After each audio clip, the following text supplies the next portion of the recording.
Hey,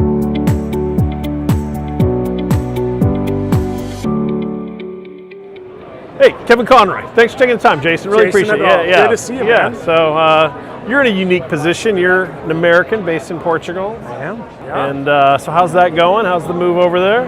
Fantastic. Yeah? Yeah, I think it's been a year next month for us. Awesome. Getting to move over with Microsoft, super unique. But when I really landed in Portugal, I got to really start to see like the energy and the momentum and all the talent that's really making Portugal thrive in the technology space. Yeah, and I think it's really interesting how we met through Beatrice and BindTuning and kind of some of the excitement that happened there. And that was, I remember getting off the plane, and then we had dinner, and it was great. Awesome. So it was awesome. Yeah, so it's really good. But here we are. We're in DC. It's a great event.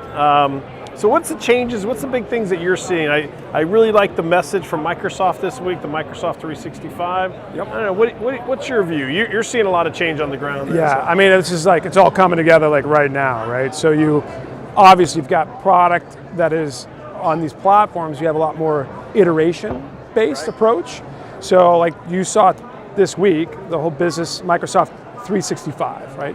So Microsoft 365 is, now we're one version into it. Now we're going to iterate. I just can see the company, the product teams just learning, tweaking, adding new features, adding new services onto that more unified vision and approach for the customer base, which I think is fantastic. Yeah, you're saying the same thing. I was talking to some Dell leadership today, and they were talking about the same thing. You know, this is just going to be further iterating and just completing the story and keep bringing out new pieces to it. So it's a really, I don't know, it's pretty exciting time in the cloud space. I think it's a real exciting time for Microsoft and Microsoft partners. Yeah, I think it's interesting as you start to move to the cloud several years ago. I think the big worry from partners is like, oh no. Like, is there space for me?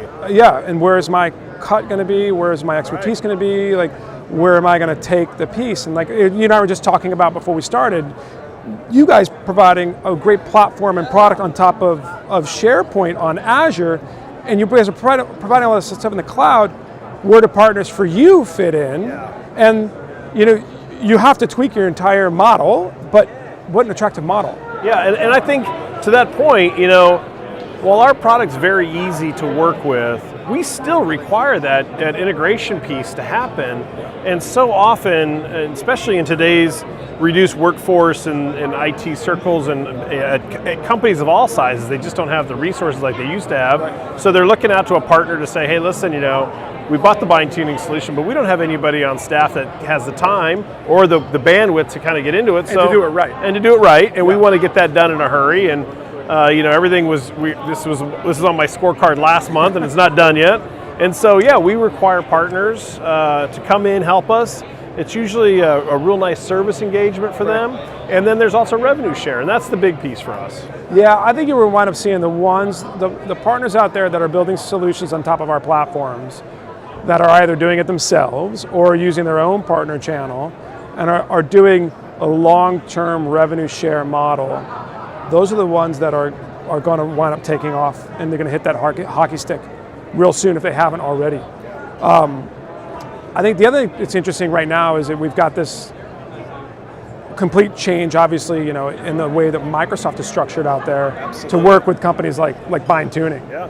And that's all literally announced last week. Right. And so you have a lot of people here at Microsoft that are pretty sure what they know they're doing, and they definitely know how to do their jobs really well, but now all of a sudden they have a new team and a new focus, and the entire goal is to make it easier for companies like you to do business with us.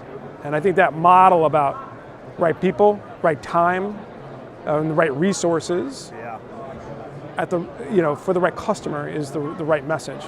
So I think Satya might be a little disappointed that I didn't quite get that the phrasing, hook right. Yeah, but that was pretty close. Pretty close. We've gotten it. Pretty close. Yeah. But I think that's going to be the interesting thing, and figuring out for our partners about really where to plug them in and when to do it is super fantastic. Yeah, and I think it's exciting from our perspective to see Microsoft continue to change and invent and tweak that model. We're always saying, we want to make it really easy for our customers to engage with us, and it's great to hear Microsoft kind of convey that message too. And I think we're going to continue to support the platform in bigger ways. I love that the story's getting tighter and the integration piece is tighter, and I don't know, it's really interesting too from my perspective, you being an American now in Portugal, and the barriers to working in these different markets, it's all one marketplace now. We don't care, BindTuning is based out of Portugal, we're selling all around the world. The partner can be anywhere working with Microsoft. So it's interesting you say that, because like Portugal really in the DNA is about exploration, about exporting, right? So BindTuning, a great example of that. I think you have Farfetch is a terrific example of that.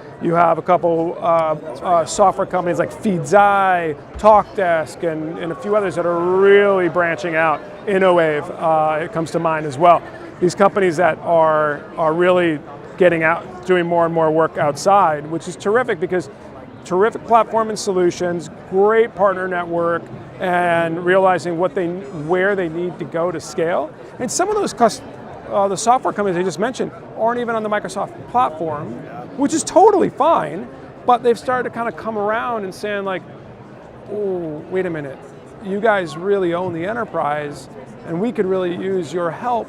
And it doesn't have to be an all or nothing discussion, right? It can be hey, when you're ready, we're here, and we can help you when you're ready to come onto Azure. And I think that's another thing about Microsoft that is super unique.